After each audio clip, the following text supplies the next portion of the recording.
Aujourd'hui, on se fait plaisir avec cette sauce de corette potagère qui est consommée quasiment partout en Afrique de l'Ouest et même dans d'autres pays de l'Afrique. Ici, vous avez tous les ingrédients qui sont nécessaires. Il faudra notamment les feuilles de corette potagère, du maquereau si c'est ce que vous voulez utiliser, du akbama, de la peau de vache cuite, pré-cuite, de l'huile rouge, du sel, du poivre, des épices d'assaisonnement, du piment et des oignons. Alors ici, cette première astuce vous permettra de ne plus forcément revenir du pays avec des poissons fumés, mais vous pouvez les faire là où vous êtes.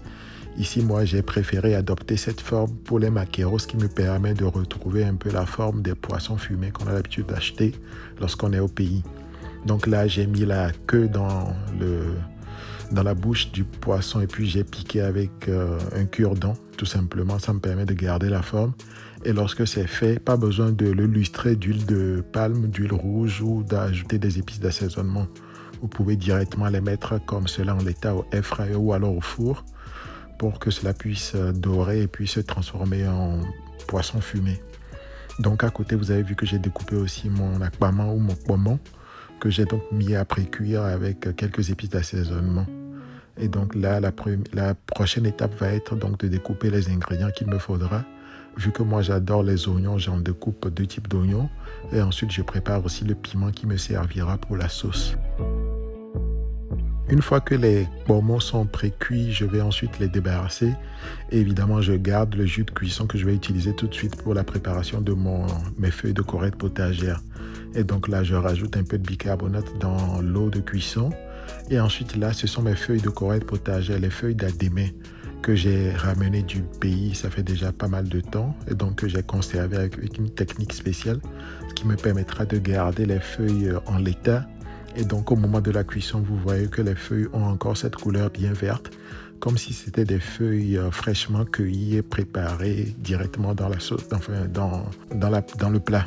Donc, pour ce qui concerne la technique de conservation des feuilles, je vous ai fait une vidéo spéciale qui est disponible sur mes comptes Instagram, Facebook ou TikTok. Par contre, c'est dans la partie abonnement, puisque c'est une astuce un peu spéciale. Donc, je partage ça qu'avec ceux qui sont vraiment intéressés. Donc, il faudra s'abonner, payer pour avoir la vidéo là-bas.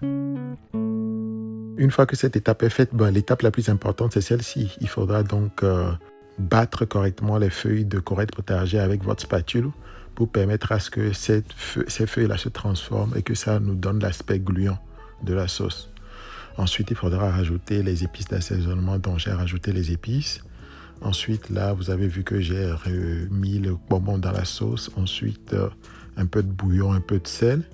Et en toute fin de cuisson, je vais donc rajouter le poisson qui était cuit et que j'ai désarrêté en plusieurs morceaux. Ensuite, je rajoute aussi les pétales d'oignon et l'huile de palme. Je laisse donc 3 à 4 minutes que l'huile puisse s'imprégner correctement de la sauce.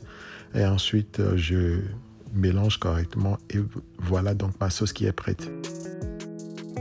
Donc voici une façon de faire pour préparer votre sauce de corette potagère qui est une sauce très intéressante, une sauce de feuilles gluante qu'on consomme beaucoup en Afrique de l'Ouest, surtout au pays, au Togo.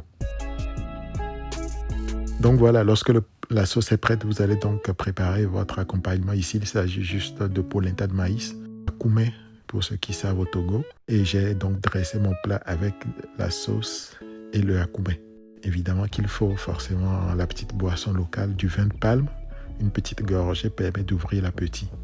Donc voilà pour les étapes de préparation de cette sauce. Si vous avez des questions, n'hésitez pas à les mettre dans les commentaires. Je vous répondrai comme d'habitude.